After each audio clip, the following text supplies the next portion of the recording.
Ninth class से पढ़ा रहे हैं। नाइन्थ क्लास से अपना योगा स्टार्ट हो जाता है और स्टार्टिंग में जैसे बच्चों को बताते हैं कि भाई योगा क्या है।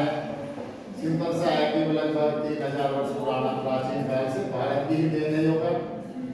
और पतंजलि जो ऋषि अपने उनके नाम से योगा जाना जाता है। वैसे तो हम कहते हैं कि योग के जो प्रचारक स्वामी रामदेव जी भी रहे, वो योग के प्रचारक हैं। लेकिन जो योग जो देन है वो प्राचीन काल से महाभारत में भी देखी हमने, रामायण में, जो अपने पुराने ग्रंथों में हमने योग की चर्चा मिलती है।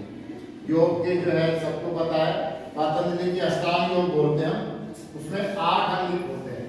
यम, नियम, आसन, प्राणायाम, प्रत्याहार, धारणा, ध्यान, समाधि। तो हम मुख्य रूप से जो है कुछ चीजें ही करते हैं, ना तो हम यम पे इतना ध्यान देते हैं। यम के 5 अंग है, नियम से 5 अंग है, जिसके यम नियम दोनों के 5-5 अंग हैं। और आसन जितने भी जो है हम बॉडी का जो पोस्चर बनाते हैं, जिस प्रकार अपने शरीर की आकृति बनाते हैं, वो आसन। प्राणायाम जो है रेगुलेशन ऑफ ब्रेथ, यानी कि श्वास का लेना छोड़ना, ये जो प्रक्रिया जो होती है उसको हम प्राणायाम बोलते हैं। तो यहाँ तक ही हम ये चीजें करते हैं। लेकिन आजकल थोड़ा सा ध्यान जो है अपना ध्यान पर भी जाने लगा है कि मेडिटेशन कहने में बहुत आसान लगता है कि भाई ध्यान किया करो, ध्यान किया करो, ध्यान अच्छी चीज है।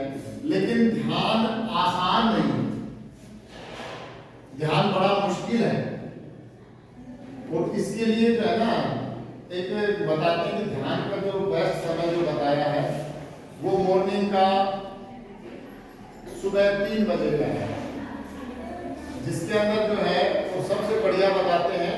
ध्यान का जो है सर्दियों में ध्यान अच्छा लगता है कि ध्यान के लिए